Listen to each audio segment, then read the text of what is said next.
Et cette question ce matin, Twickenham est-il toujours Twickenham ? Eh bien, c'est toujours le plus grand stade du tournoi à destination. 82 000 spectateurs. Rien que ça suffit à impressionner. C'est aussi le stade le plus ancien, avec le même emplacement, le même nom depuis 1909. Le sélectionneur du 15 de France, Fabien Galtier. C'est le temple du rugby mondial. C'est là où est né le rugby. On connaît l'appétence des Anglais pour ce jeu. L'équipe anglaise, elle est magnifique. Même une équipe anglaise qui ne performe pas, elle fait partie des géants, quoi. Et puis, il y a ce qu'on adore chez eux. On les respecte parce qu'ils sont orgueilleux, ils sont fiers. Quand ils chantent God Save the Queen... Oui, ça a changé, excusez-nous. Mais vous savez pourquoi God Save the King ? Vous connaissez l'histoire ? Alors vaguement, d'ailleurs il y a plusieurs thèses à ce sujet, mais selon l'une d'elles, le roi d'Angleterre Jacques II aurait importé la mélodie de son exil en France. Tiens. Mais pour revenir à Twickenham, cela reste un moment que le Benjamin du 15 de France, Étienne Dumortier, est excité de découvrir, enfin presque découvrir. J'ai eu la chance d'y jouer avec le Seven. Alors le stade n'était pas plein. C'était dans un événement différent, mais j'ai eu la chance de ressentir un peu l'ambiance du stade, ressentir un peu la grandeur, la hauteur des tribunes et tout. Je vais en profiter, c'est sûr. C'est quand même mythique pour un joueur de rugby d'avoir la chance de jouer à Twickenham. C'est quelque chose dont je me souviendrai. Et pour le plus anglais des joueurs français, Thibaut Flamand, lui qui a vécu et joué 4 ans ici, ce match va être très particulier également.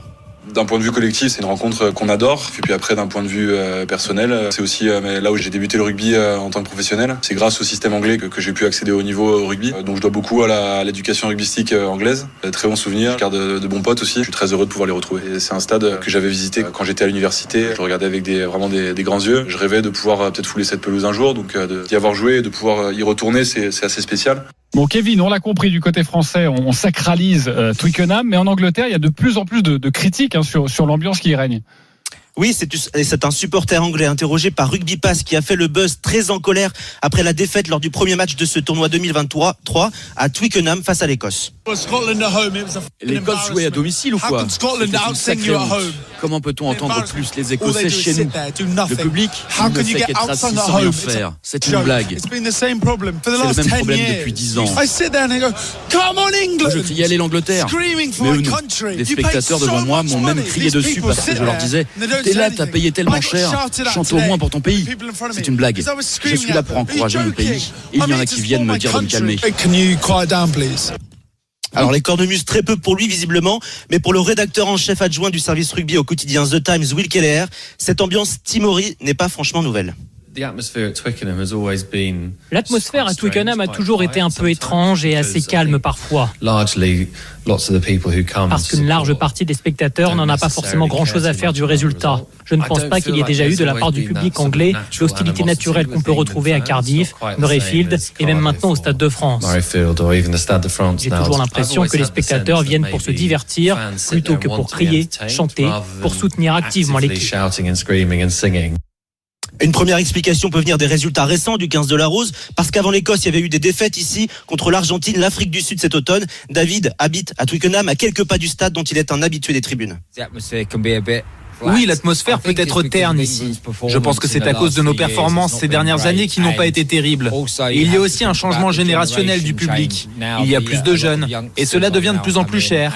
Donc ceux qui avaient l'habitude de venir et qui vieillissent ne viennent plus. Donc forcément, cela change l'atmosphère du stade. Le prix des places dont vient de parler David, c'est l'autre explication majeure. Plus de 2/3 des billets à Twickenham sont vendus plus de 100 livres sterling le match, c'est-à-dire plus de 110 €. Sarah, elle aussi riveraine et habituée de Twickenham. C'est même plutôt 180 € la place, et encore tout en haut. Il faut des jumelles pour voir quelque chose. Ces prix, c'est juste du vol. Ça exclut les vrais supporters et ceux qui peuvent se le permettre ne viennent que pour l'expérience. Et la fédération anglaise a en plus augmenté les places pour Ceci Nation de 5 livres pour couvrir l'augmentation de ses frais liés à l'inflation galopante ici aussi. Alors malgré tout cela, pour ceux qui auront la chance d'être à Twickenham cet après-midi, est-ce que ce crunch face aux Bleus a toujours quelque chose de spécial ? Réponse avec Will Kelleher, le journaliste du Times, et Sarah, notre supportrice de la Rose. Presque chaque match dans ce tournoi a sa propre histoire, particulièrement pour nous Anglais. Tout le monde nous déteste et veut nous battre. Mais avec un Angleterre-France, il y a toujours cette étincelle supplémentaire dans l'air. Il suffit de remonter aux années 90, c'était de la furie, plutôt agressif, mais le contexte a un peu changé. À chaque fois que l'Angleterre affronte la France, à la maison ou à l'extérieur, il y a toujours cette excitation. Qu'importe la compétition ou que ce soit, ça reste le crunch. Et les Français se disent aussi que s'ils battent la France cet après-midi, eh bien, ils prolongeront de 2 années leur invincibilité ici face aux Bleus. Ils peuvent aussi s'offrir une finale pour le titre contre l'Irlande le week-end prochain. Merci beaucoup Kevin Morand pour ce reportage très complet en direct, tout proche de Twickenham.